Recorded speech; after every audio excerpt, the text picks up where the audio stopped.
Good morning, students. Today, once again, we'll continue the chapter 12, sound, and the topic is about the sound waves.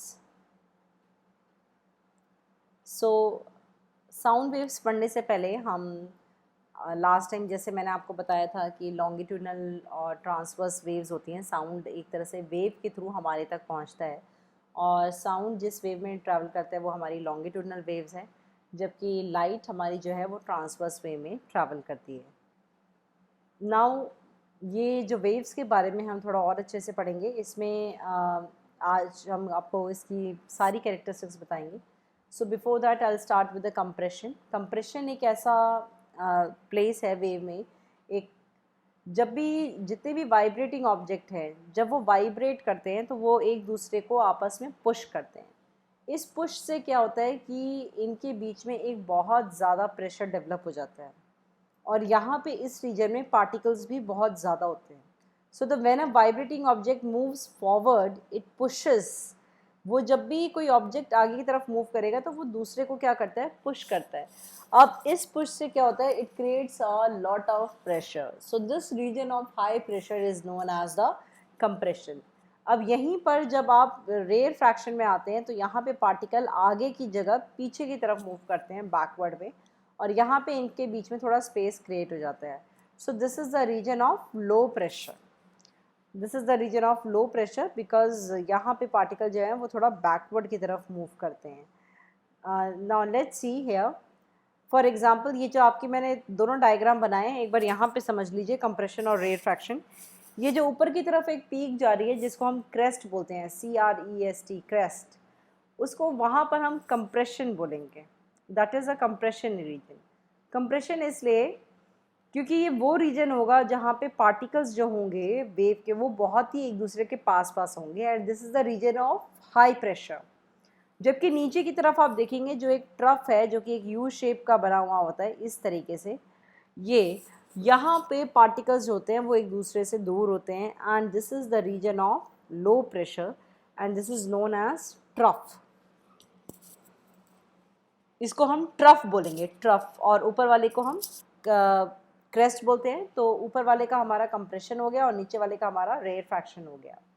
Now अब कुछ characteristics हैं sound waves की, जैसे कि हम सबसे पहला कैरेक्टरिस्टिक्स पढ़ेंगे वेवलेंथ। तो वेवलेंथ हम किसे बोलते हैं?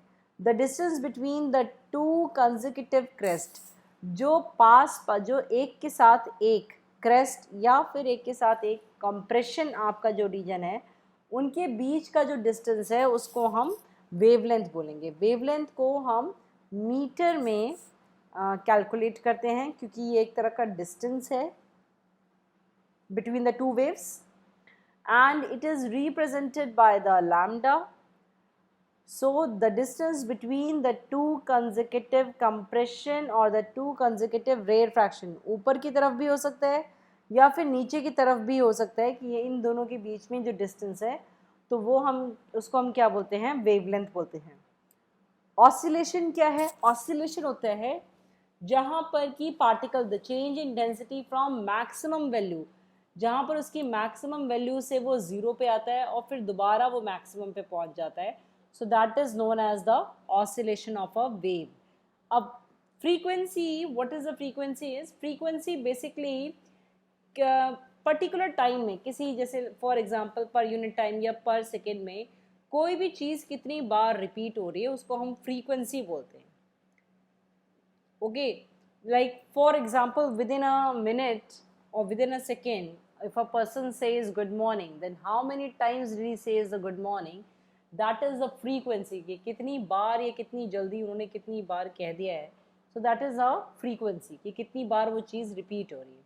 सेम है the frequency, the number of such oscillation. जैसे मैंने अभी आपको बताया ऑसिलेशन क्या होता है, तो अब पर यूनिट टाइम में कितनी ऑसिलेशन एक वेव ले रहा है वो आपका किसके अंदर आ जाएगा, फ्रीक्वेंसी के। That will be in the frequency. और इसको हम कैलकुलेट करते हैं हर्ट्ज से, HERTZ, हर्ट्ज। फ्रीक्वेंसी हमेशा हर्ट्ज में होगी, वेवलेंथ हमेशा मीटर में होगी।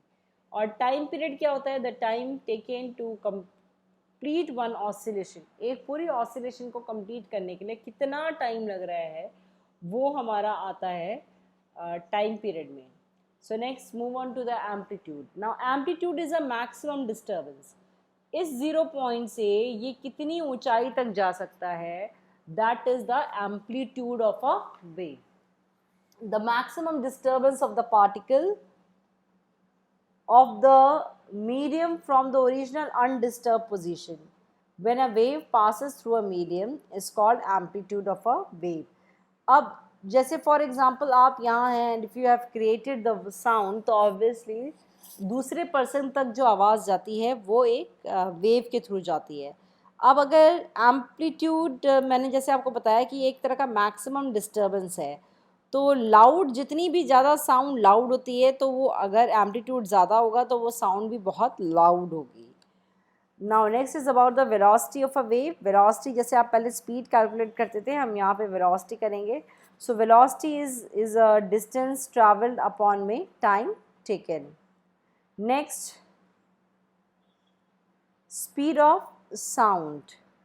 अब जो साउंड की स्पीड है वो किस किस फैक्टर पे डिपेंड करती है. सबसे पहले तो साउंड की जो स्पीड होती है वो सबसे ज़्यादा होती है सॉलिड में, then in liquid, and then slowest in gas. So it is fastest in solid, faster in liquid and slowest in gas.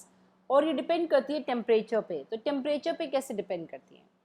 अब अगर आप ये मानिए कि टेम्परेचर आपका ज़्यादा है, इफ़ द टेम्परेचर राइजेस, तो स्पीड ऑफ साउंड भी आपकी बढ़ जाएगी. The speed of sound will also rise. Okay. और अगर आपका टेम्परेचर कम है तो स्पीड ऑफ साउंड भी आपकी कम हो जाएगी. अनदर थिंग इज़ कि इसी तरह से ह्यूमिडिटी भी जो है, in the speed of sound in it increases. As the temperature increases, it will increase. As the humidity increases, the speed of sound will increase. तो इन दोनों के साथ साथ ये टेम्परेचर या ह्यूमिडिटी के साथ आपका जो साउंड है वो बढ़ जाता है. अब एक और प्रॉपर्टी है हमारी, एक और कैरेक्टरिस्टिक्स है साउंड की, that is the loudness, pitch, timber. अभी लाउडनेस के बारे में मैंने आपको पहले ही बताया. लाउडनेस क्या है कि जैसे अगर किसी ने कोई आवाज़ क्रिएट करी तो वो अगर बहुत तेज़ बोलेगा तो ऑब्वियसली आप तक जल्दी पहुंचेगी आवाज़, या आप ये कहिए कि आपको क्लियरली पूरा सुनाई देगा. तो loudness of a sound is a measure of sound energy. That means how much energy is being utilised और it is reaching the ear per second. एक सेकेंड के अंदर उस पर्टिकुलर पर्सन तक कितनी आवाज़ पहुंच रही है, that is known as the loudness of a sound. So the loudness of a sound depends on the amplitude. As I told you, pitch क्या होता है. पिच एक ऐसी कैरेक्टरिस्टिक है साउंड की जो कि हमें एक साउंड को दूसरे साउंड से डिस्टिंग्विश या अलग करने में, अंतर बताने में हेल्प करती है.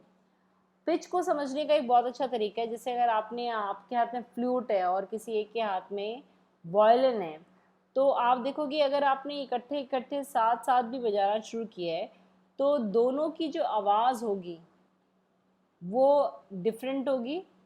And you can easily understand it कि which is the flute, which is the piano, which is the Casio और वायलिन.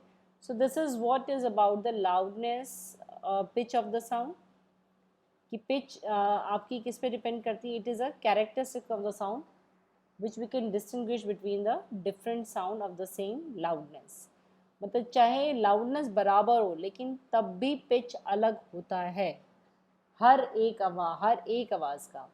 और इसी तरीके देखिए, आप ये नॉर्मल लाइफ में भी आप देख सकते हैं कि अगर आपने एक ढोलक या एक तबला बजा रहे हो या आप एक बैंड बजा रहे हो और एक कोई वहाँ पे वायलिन बजा रहा है, तो दोनों की आवाज़ जब तक पहुँचेगी तो वो बहुत ही डिफरेंट होती है. It's because they have the different pitch. और टिम्बर क्या होता है. टिम्बर एक तरह की साउंड क्वालिटी है. For example, if we have many singers and all these singers, they have likewise they have all have the different voice. लेकिन हमें उनके गाने से या हमें उनके सिंगिंग से पता चल जाता है that which particular singer is singing. So this is about the timbre, the quality of the sound. ये क्वालिटी बताता है कि which particular person is singing. So the quality or the timbre of the sound is that characteristics which enable us to distinguish one sound from the another. आपकी sound आपके brother के sound से भी different होगी. So whether they having the same pitch or loudness or they have the different. इसके बाद characteristics के बाद हम reflection of sound पढ़ेंगे. जैसे आपने 8th में reflection of light पढ़ा था, वैसे ही आपको reflection of sound यहाँ पे बताएंगे. सेम लॉ अप्लाई करता है कि incident ray, reflected ray and the normal ray all lie in the same plane और angle i is always equals to angle r. Incident ray होती है एंगल आई और रिफ्लेक्टेड रे होता है आपका आर.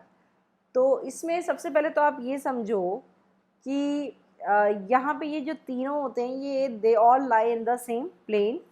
सेकेंडली जो एंगल आई होता है जो कि इंसिडेंट होता है, जैसे जहाँ से आवाज़ आ रही है या फिर जहाँ से आपने बोलना शुरू किया, तो that is your incident ray, जहाँ से आवाज़ आ रही, because that voice that wave is striking on a particular object.